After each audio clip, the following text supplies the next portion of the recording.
Nous revenons en France avec les voisins vigilants. Ce concept, venu des États-Unis, est en train de se développer en France. Des riverains qui décident de se regrouper pour veiller sur la tranquillité d'un quartier. Mais certains habitants déplorent le climat de suspicion que ce type d'initiative peut engendrer. Le reportage à Blagnac, c'est en Haute-Garonne, de Bruno Frediani et Jacques Levet. Le quartier du Ritouré à Blagnac. Une constellation de pavillons, une tranquillité à préserver et une préoccupation toujours plus forte. Mine de rien, ça fait 35 ans à peu près, il n'y avait pas cette ordre d'un cambriolage. Ah non, mais ça fait plus simple. Les habitants de la rue des Érables se réunissent en association. Le monde change. Et face au monde qui change, sur la façade des maisons, une alerte. Ils sont voisins vigilants. Les cambrioleurs sont prévenus. C'est absolument pas une milice. Et puis le fond jaune, c'est parce que ça se voit et c'est pas. Il n'y a aucune idée de politique ni rien du tout. Faire des patrouilles Du tout.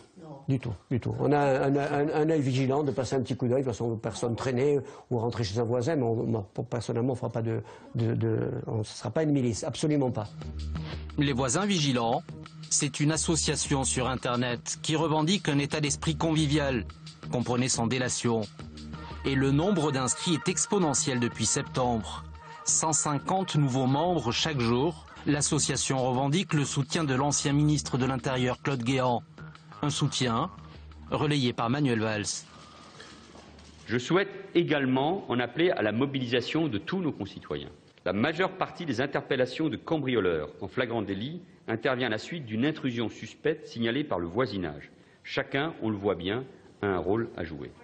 Appel entendu par la rue des Érables qui décide de se prendre en main.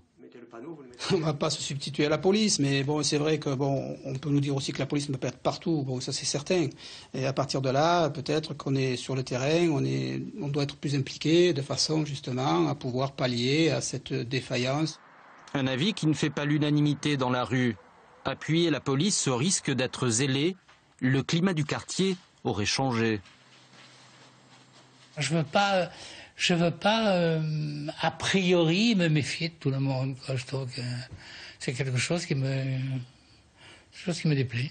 J'ai peur d'un dérapage. Silence gêné de la mairie qui nous a refusé un entretien avec la police municipale par crainte des amalgames à 4 mois des élections. La suite du 12-13. Et si, finalement...